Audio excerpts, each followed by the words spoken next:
दोस्तों ये बात है जब इस सृष्टि की रचना हो रही थी, और हम सब जानते हैं इस सृष्टि की रचना देवादि महादेव ब्रह्मा विष्णु महेश इन तीनों भगवान ने मिलकर इस सृष्टि हम सब जानते हैं। इस धरती को बनाया वो बहुत खुश थे।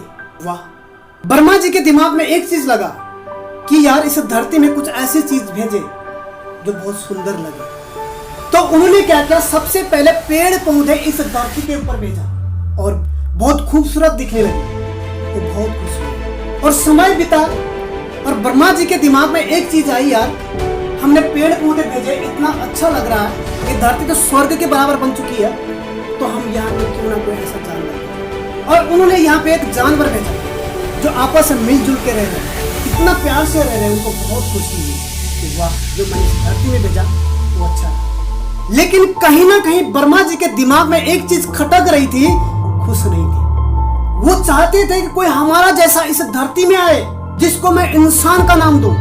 तो उन्होंने तुरंत मीटिंग बुलाई, तीनों देवगण तीनों भगवान आपस में बैठे और ब्रह्मा जी ने कहा विष्णु जी और शिव भगवान से कि मैंने एक फैसला किया है, इस धरती में मैं अपने जैसा कि इस धरती में कुछ भेजना चाहता हूं जिसको हम इंसान बोलेंगे। और विष्णु भगवान और शिव जी ने कहा ठीक है, आप इंसान को तो भेजना चाहते हैं, अच्छी बात है, लेकिन हम देख तो ले इंसान कैसा रहेगा इस धरती के अंदर। भगवान विष्णु जी और भगवान शिव जी ने आंखें बंद करी और देखा कि इंसान ये बहुत ही शक्तिशाली रहेगा। आंखें खोली और ब्रह्मा जी से कहा ब्रह्मा जी आप ये गलती कभी भी मत करना, क्योंकि इंसान को इस धरती पे नहीं भेजना। क्यों? क्योंकि वो कुछ भी कर सकता है, उसके अंदर इतनी ज्यादा पावर है, इतनी ज्यादा शक्ति है, वो कुछ भी कर सकता है। आपको इस धरती के अंदर सब कुछ भेजो लेकिन इंसान को नहीं भेजो। लेकिन ब्रह्मा जी ने कहा कि मैं वचन दे चुका हूं और मुझे इंसान को भेजना ही होगा। विष्णु जी ने कहा कि नहीं ठीक है, अगर आप इंसान भेजना चाहते हैं लेकिन एक काम करना होगा, क्योंकि इंसान के अंदर जो शक्ति है ना उसको निकाल के हमें कहीं ना कहीं रखना होगा। जो इंसान के अंदर की जो शक्ति थी उसको निकाल कर उन्होंने फैसला किया कि इसको हम माउंट एवरेस्ट पर छोड़ देंगे, जहां पे इंसान कभी नहीं पहुंच सकता और न ही कभी अपनी शक्ति को ढूंढ सकता। बोला ठीक है, लेकिन भगवान ने आंखें बंद करी।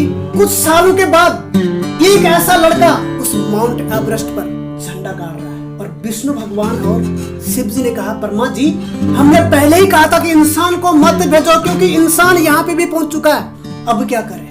और तीनों देवता मिले और उसने कहा कि हम इसकी शक्ति को हम ऐसी जगह में भेज देंगे जहां इंसान कभी जा ही नहीं सकता। उन्होंने क्या किया, उस शक्ति को आसमान में छोड़ दिया और उन्हें फॉरवर्ड किया और देखा भी कि क्या इंसान यहाँ पहुंच जाएगा।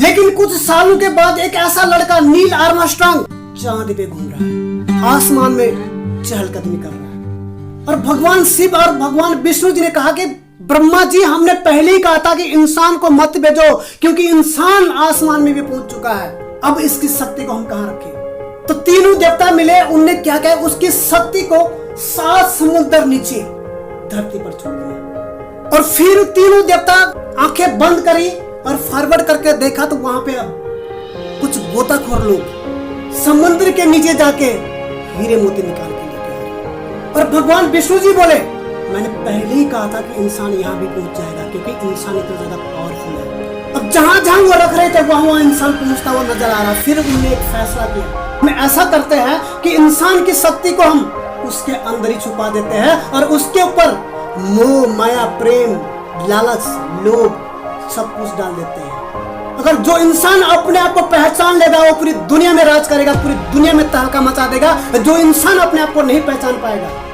वो भटकता रहेगा। दोस्तों मेरा कहने का मतलब यह है, इंसान भगवान के बनाए हुए सर्वश्रेष्ठ रचना है। इंसान को जो खा सकते थे बड़ी बड़ी दुनिया, बड़े बड़े डायनासोर खत्म हो चुके हैं। क्यों? क्योंकि इंसान भगवान का सबसे प्यारा जो है वो इंसान है, जिसको वो बनाना चाहता था, जिसको खत्म करने वालों को इस धरती से उठा दिया कि अब ये सर्वश्रेष्ठ रचना है, यहां से इंसान हार जाए ऐसा दुनिया में है ही नहीं। और दुनिया में वही है जिसके ऊपर इंसान विजय पा सकता है। यहां से मैं हार जाऊं ऐसा दुनिया में है ही नहीं दोस्तों, ऐसा दुनिया में है ही नहीं है। Thank you.